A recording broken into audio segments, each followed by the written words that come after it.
Fine, but I've got to do it. So next week I'm going to tell a story about my wife's father. And he's Dutch, was Dutch, he passed away. And the story was written about the family in Reader's Digest by his brother, which makes him my wife's Dutch uncle. Sorry, I had to do it. All right, next up is Julie, who is going to do the evaluation for Bob.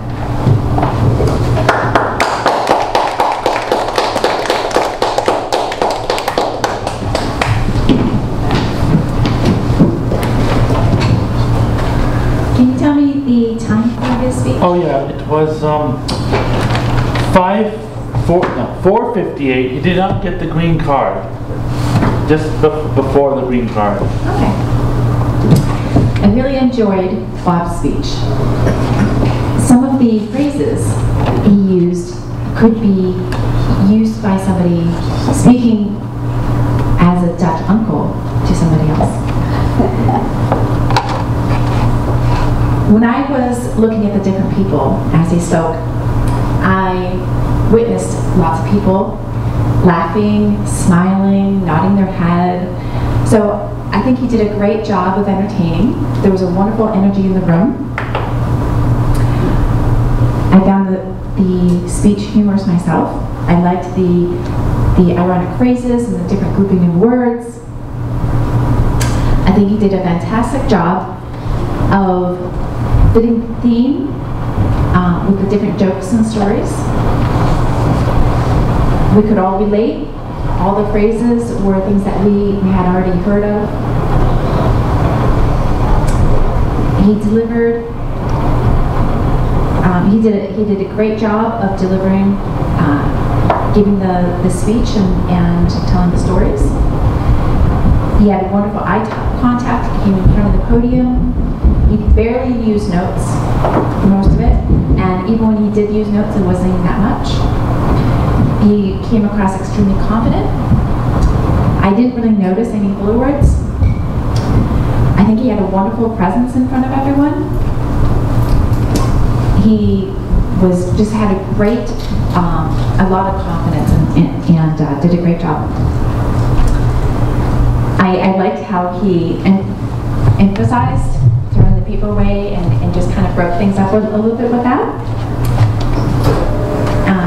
Again, I liked how he was in front of the podium.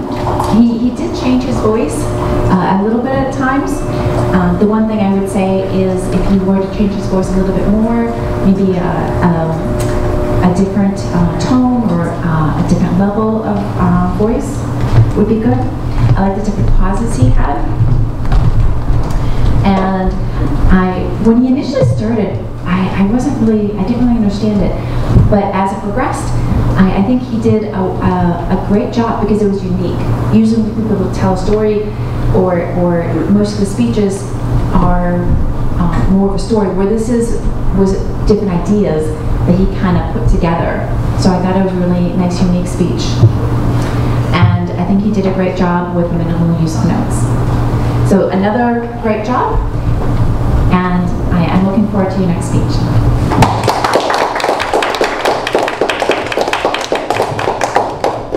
Julie, thank you.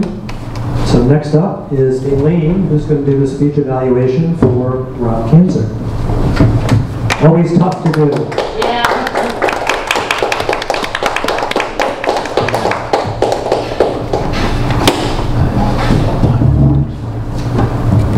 How could you possibly criticize a really good speech that was cooked up without being momentarily?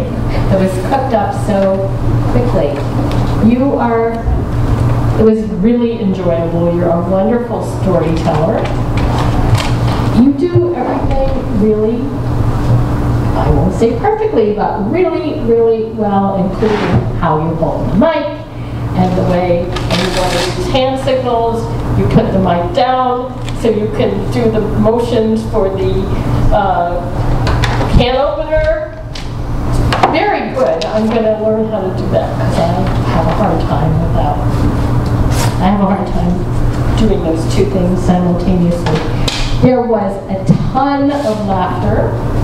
I would say, I can't get be an earworm into people's brains, but I can share with you that one of your goals was to give people a new idea of how to deal with unexpected things that come up in their life, and I certainly might try my best when I drop my drink into my drawer in the crack between the drawers in the stove, which just happened. I will try, Rob, to go, isn't that fascinating? Holy cow, I can't wait to mop up these beans and defrosted pieces of fruit. I'll try. I think you gave me a good idea. I'm going to try it. I think most of us will be able to remember your bean story. Your message was, when you're mean to yourself, to insert kindness, fascination, and wonder instead of saying those mean things to yourself that a Dutch uncle might say. And I think we might be able to remember to do that because your story was so funny. You inserted a lot of actually good health information, you know, like if you don't be mean to yourself and you speak in compassion, you make your blood pressure go down and you help your immune system go up and you'll be less susceptible to disease. And when you resist the impulse to be mean to yourself and you say, I'm so fascinated by what happened, and you have self-compassion, that is one of the best things you can do in terms of self-care. So I think you gave us lots of good ideas about what to take away from being able to adjust to changes in our environments, except I found myself thinking, frankly, probably not supposed to be this political. There's some really terrible stuff going on right now in politics, and I just feel like out of control about that, and I don't think I can ha myself out of it. That was my one reaction that was not totally positive, but that's all right. I thank you for that speech. It was very entertaining and a pleasure to listen to. Thank you so much.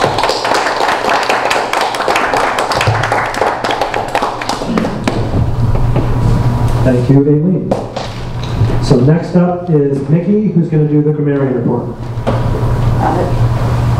Our Toastmaster Pete said so 3 times.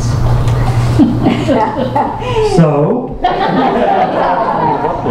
Which is okay. Which your story was very interesting, and especially their carrying the donkey was great. You had 1 and 1 so. Julie, you had 1 so. Bob had 1 so. Aline had 1 so. A lot of so's. Chris 1 so. Julie had an and a couple of uhs, and otherwise it was great. It was terrific. Thank you, Mickey. Next up is Brendan, who's going to give the timer report. Yeah, great that we started on time. I found that I was timing the Sergeant Arms, but it was about less than 2 minutes before introducing the Toastmaster. Was Pete Fordham, and he did 3:44, got the red. So that's fine. And there was no time for Leslie's introduction because it was mine.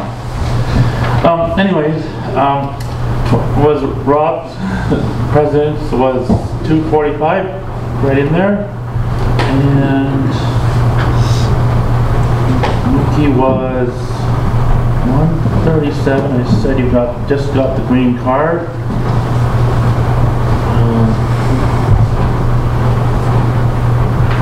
It's 3:45. Oh, that's you. Oh. Echo was 3:45 with the donkey. Okay. Nice. It's a long time to carry those things. Bob was 4:58. Rob you did not get the red card at 6:58, which is fine.